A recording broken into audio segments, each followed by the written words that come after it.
Chase, I'll kind of lead the discussion, but I definitely Yeah. want your thoughts on this because, we're doing this in tandem.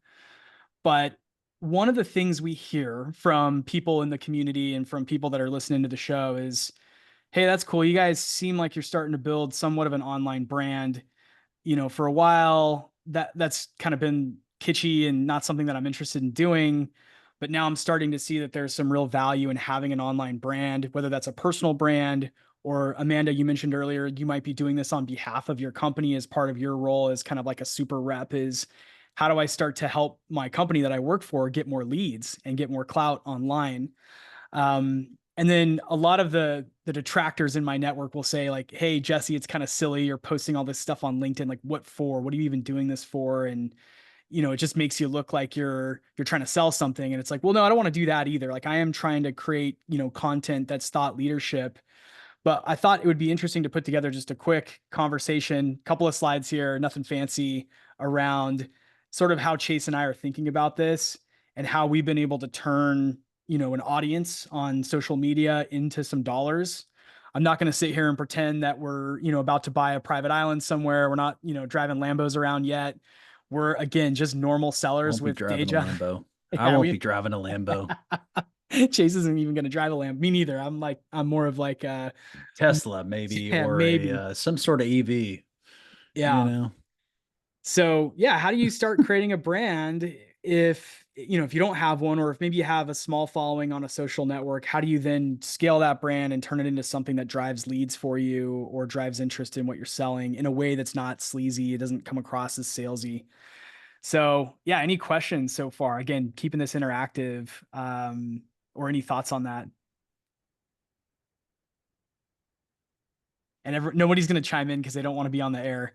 I mean, I'll be honest. Like, I started a LinkedIn account back when I had my valet company because I just like this is like back in like 2008, and I was just like trying to connect with other business owners on there, and like that was a way for me to get in touch with them. And it's set dormant for many years. And listening to your show, um, in the very beginning, I was like, hey, I got to get active on LinkedIn. Like that's how I'm going to get in front of X. And I think that not X like X Twitter, but like X business. Mhm. So you need to, I think figuring out like your LinkedIn is like, how do I want to present myself to the world? And also presenting yourself as you have some value to create. Yeah. And it doesn't have to necessarily just be LinkedIn. I think X is like very underutilized depending on what you're selling. Like you can get very pinpointed on that. Yeah. And I've got a couple of steps outlined here. That's a really good point is it doesn't have to be one platform. And I think a lot of sellers assume that has to be LinkedIn, but it could be X, it could be Discord, it could be Slack. There could be Slack channels. In Chase's case, I know he's landed a lot of business from joining these random Slack communities and finding people to connect with in there. So that's, I guess you could call that like a social media presence, but really it's more of like building connections on whatever platform makes the most sense. So, real quick quote from Gary V. Thought this was an interesting one. One of the things I've tried really hard to do, it took me a long time to do this, and it took me a long time to get comfortable doing this. Like, I think I've shared this story on the pod before, but I had the idea for the podcast maybe a year before I actually pushed play on anything. And I kind of regret that. I wish I would have just started somewhere. And I wish I would have infused more of me into the content in the early days. I think in the early episodes of the show, if you go back and listen, don't do that, please. You'll hear a guy who's probably trying to be too performative, because I was way overthinking like who was going to listen to it and if my boss was going to listen to it or if my grandma was going to listen to it. And you should really just be yourself and try to create authentic content and get started now. Don't wait. And again, this doesn't have to do just with podcasts. This can be LinkedIn, this can be Twitter, X, it can be making a YouTube channel or a TikTok channel. It's just start doing something. Get yourself on a routine and just start doing something today. Anything to add to that, Chase? Just show up, Show up. make the ask. Yeah. So question number one to ask yourself, like, where are my buyers? Chase already alluded to this. In a lot of cases, your buyers may not be on LinkedIn. My buyers for my day job are not necessarily on LinkedIn. Some of them are, but it's not a consensus, right? So that means I've got to go find them in the networks that they're in. And in many cases, my buyers are not even on social media networks. So I have to actually go in person and meet with them. But if you sell to like sellers or marketers, LinkedIn is probably your place. If you sell to technical folks, I would actually go X.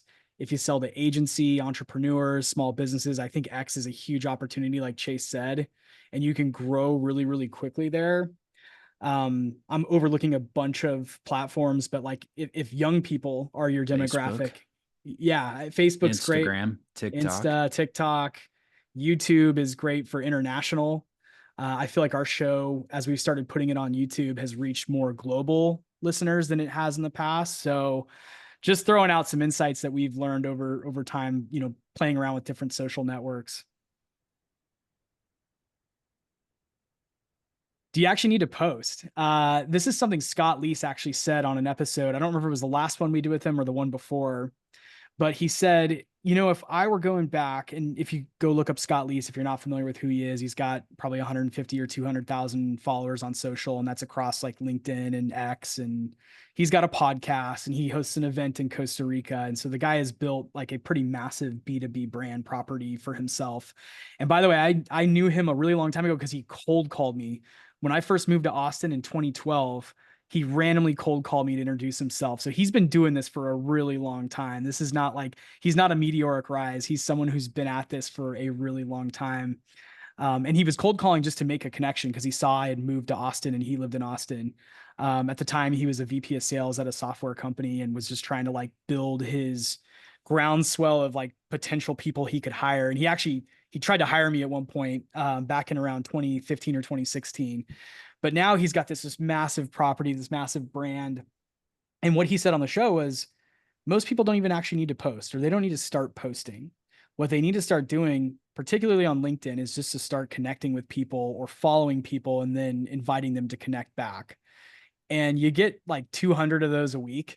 So if you just do your max every single week, by the end of the year, you're going to have a pretty significant amount of like first connections, right? And then those people will be followers. And then if you do start posting, your content will get a lot more traction that way. So I think the same goes for X. You don't necessarily have to start posting right off the bat. You could start going in and having, conversations in the comment sections of other people's posts. You could go start following people you're interested in learning from and really just take it from there. Start there. I don't feel like you have to go. And I think one of the things that hangs a lot of people up, and this definitely was a thing for me, was like, how do I come up with content every day or every other day or weekly to like put out there? And I just don't have enough. Like I can't think of enough. Like I get writer's block, right? And if you're not consistent, then you get penalized by the algorithms. And those are the kind of worries you might have.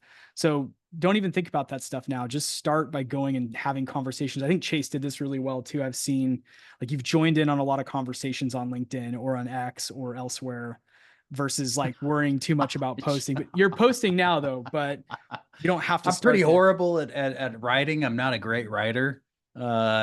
That's probably one of my worst. I don't know. It's one of my weaknesses. I need to work on that. I'm probably going to take Dickie Bush's course on Ship 30 for 30. That's another guest that we want to have on the show is Dickie Bush.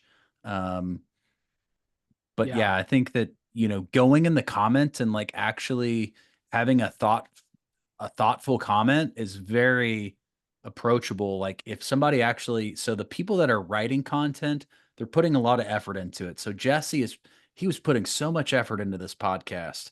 And so all I had to do is actually listen to the podcast, have a thoughtful comment, go to him and say, man, I listened to this episode and this made, I heard you talk about this. And then I thought about that. Did you think about this? And that's how you can open up some of these conversations. Very simple. Yeah. Yeah. Don't stress about posting.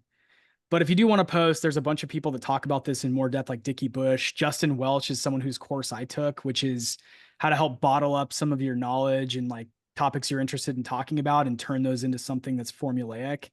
One of the secrets to social that I've learned that I didn't know before was most big creators like Scott Leese or Justin Welch or Dickie Bush or anybody out there who's posting a bunch on social media, they tend to recycle their content. It's the same post. They might reword them a little bit, but nobody's coming up with some novel post every time they post. Usually they've got it on a machine that's like, hey, 6 months ago I posted about, and this is a real example for me. 6 months ago I posted about how more hiring managers should hire musicians versus athletes in sales roles. I need to repost that because that was one of my most successful posts of all time. And so it's been 6 months. People already forgot that I said that in January or February, whenever it was. It's probably been more than 6 months. So repurposing content, the other tip that I learned from that was share things that you're talking about every day. If you have a good client call, try to summarize that and share that on social media. And I Mm-hmm. do this all the time. Like someone will call and ask for advice, even if it's like a friend or a peer in the industry. And then I'll kind of boil that conversation down and say, hey, based like what I learned from this conversation from talking to this person was this, and people want to hear that stuff. That I kind of jumped ahead here, but that's like falls into the creating great content. Like talk about things that are actually relevant to you, that are authentic. Chase calls it building in public, like actually get out and talk about what you're doing every single day. It's an easy way if you are going to post to post things that are relevant and that resonate, is just being authentic and posting about what your day-to-day looks like, learnings, and then recycling stuff as well. I'll share really quickly too. We have a sponsor on the show, EviAI, and if you're really like not wanting to start posting or writing, he's built this widget that uses GPT to actually go and comment on things on LinkedIn for you, and you get to have like the creative rights over it. Like you have the editorial rights on that, but it makes it really quickly if you want to go down your feed on LinkedIn and actually comment on a bunch of posts, or if you want to go on X and comment on a bunch of posts, it makes it really easy to do that. So I'll drop the link in the Slack for EviAI if you guys want to check it out. Pretty cool product. We had Joe on the show a while back. He's the founder, and it's just a way to scale. And this could be great, like if you're trying to promote a brand like Liquid Rails, then you could use this to comment on a bunch of things using AI and still have the creative and editorial control over everything. I know we're coming up on time, so I'm going to jam through some of these. Format and cadence. This is for the individual to decide on their own. I think a lot of the content creators try to have some kind of consistency in terms of like when they dedicate time to social. And again, dedicating time to social might just mean I spend 15 minutes this morning commenting on other people's X posts or LinkedIn posts, or sharing things, or being a curator and like resharing someone else's content, or sitting down and writing something. One thing I found really works for me is if I get done with a workout, that's when my best content happens.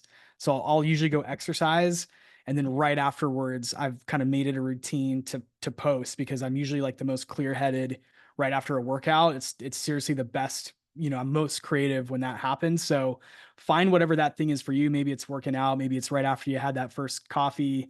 Maybe it's after a really awesome client meeting. You just start to build that like cadence and that habit of posting.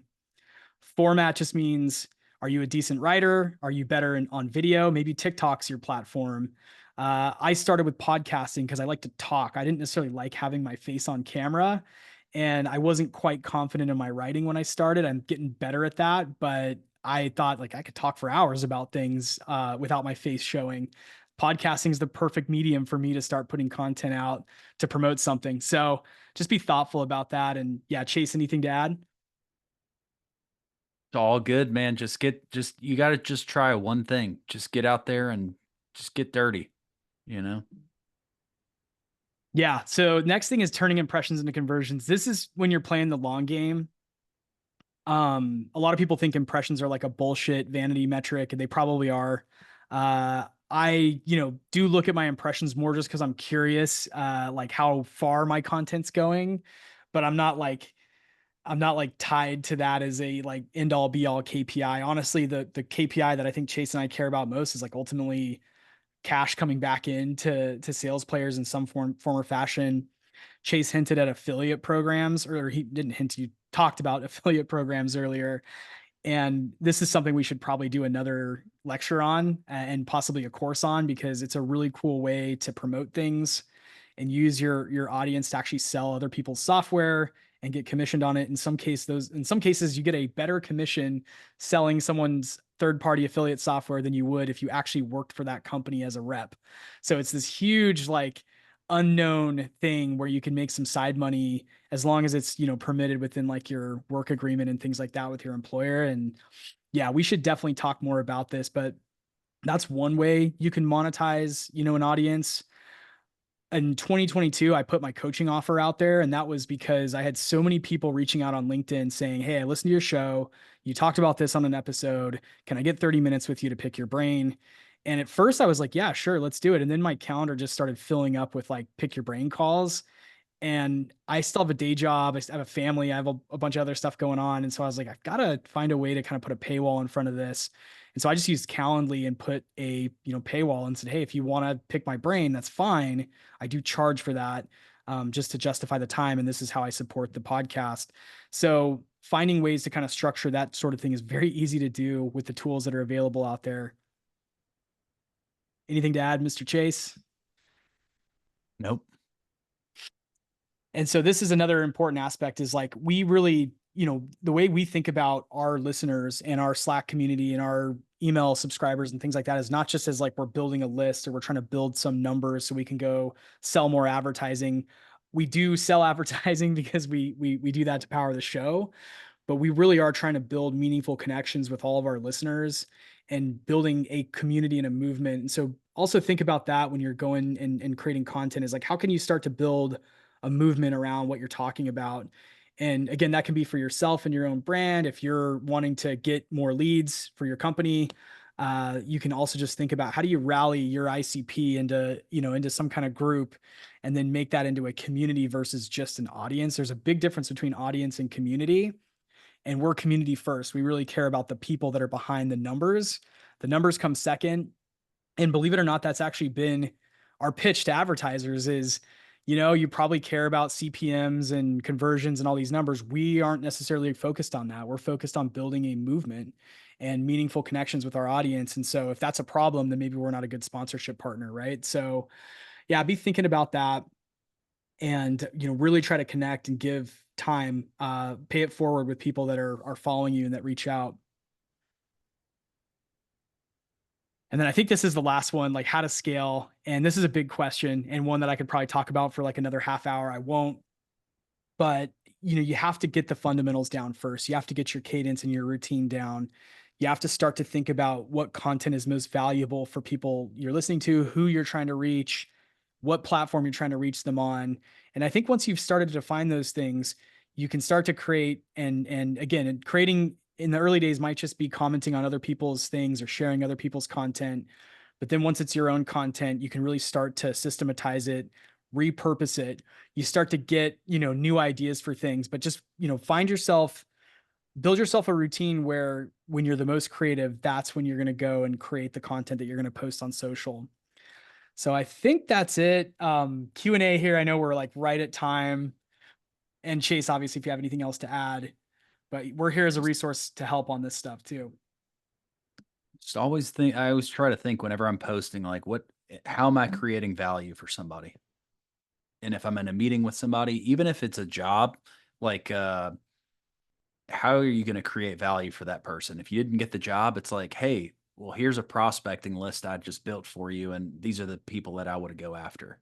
And I think like even customers, it's like, what type of trouble are you running into, and really like creating those relationships. But I know we're right at time. Thoughts, questions? Anyone? Thought it Well, was great. go ahead, Derek. No, you go ahead, Amanda. Okay, thank you. I was going to say, you keep saying we're right at time, so I don't want to push us over. I have a few more minutes, but I do too. So yeah. I wanted to get your opinion about posting from a company profile or kind of your brand's profile versus posting for yourself, because I'm sitting in between this sales and marketing space where as a seller, I want to post as myself, show my own personality, get people to connect with me as a person. But then I'm also at the same time posting from all of our company channels and leading the company posts and trying to create content from those two different viewpoints. So do you think both are necessary? Do they both serve their own purpose? Like what are your thoughts there? Would you prioritize one? Yeah. I'll take this one. Oh, okay. Yeah. Chase has to hop. Yeah, I can take this one. So personally, and we're not off the record, we're on record here. I'm going to say prioritize yours because yours is an asset that you're building. And whether you work at the company you work now, or, at some point in the future, that could still pay you dividends. So for me, my mindset is always like my priority, regardless of role, is to build my audience. If that benefits my current employer, awesome. If it helps me build pipeline in my current role, great. But that's my priority. Now, any extra time you have, if you've got access to like the brands page, doesn't hurt to have access to that stuff too. But I would put the focus on your personal brand for a few reasons. One, I already mentioned like the asset, you're building an asset for yourself that's going to pay itself dividends over the years.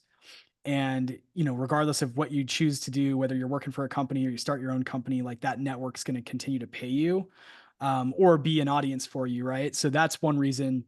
The other reason is the younger generations tend to, I think, like creators more than brands. I think in the past, brands carried a lot of clout, right? It was brands we were focused on it on commercials, right? As Pepsi and Coca-Cola and General Motors, like these brands. But if you think about like who's really successful on TikTok or Reels or some of these platforms that younger viewers are on, it's individual people. Like it's individual creators that are like kind of regular looking people. And of course they have brand sponsorships and partnerships in many cases, but that they seem to have a lot of credibility that way. So I just think that also there's an element of like authenticity when it's you and not like, hey, I'm posting on behalf of my company sales players. We do also do that, but if you'll notice, like Chase and I tend to prioritize our voice and content, and then when we remember to, we'll go and share something from the sales players LinkedIn or X pages. We could probably get better at that, but the priority for us is always like our own personal brands. Hopefully that helps answer the question. Yeah, it makes sense as a salesperson for sure. Now, as a marketer, I understand that there's probably like a scope of work that you've got to do in the role where you are having to share. And so again, I think fulfill the scope of work, whatever that is, or define that. If you don't have that, go to your founder and say, or your leadership team and say, hey, what is the expectation? Is it a daily post from the company's handle? What platforms are we going to focus on? Is there, existing content I can already start to share? Can I repurpose something? Has the company done a podcast in the past? Have they done YouTube videos in the past that I can repurpose and drip out as content? But then I would really start to build, and one of the ways I've done this is like, because I've had sales players now for 4 years, but I've also worked for companies for the last, since longer than that. And so I'll usually spend like a post to focus on like kind of growing the podcast, one that has nothing to do with anything. It's more like my random thoughts and feelings on something that just kind of humanizes me. And then I dedicate like one post a week to like plugging something that the company, my day job, is working on, right? Maybe we're going to a conference or we put out a new feature on a Oh, product. did I freeze or? He froze. Did I? Okay. Okay. Guess it's just me and you. I'm here too. Jason. Yeah.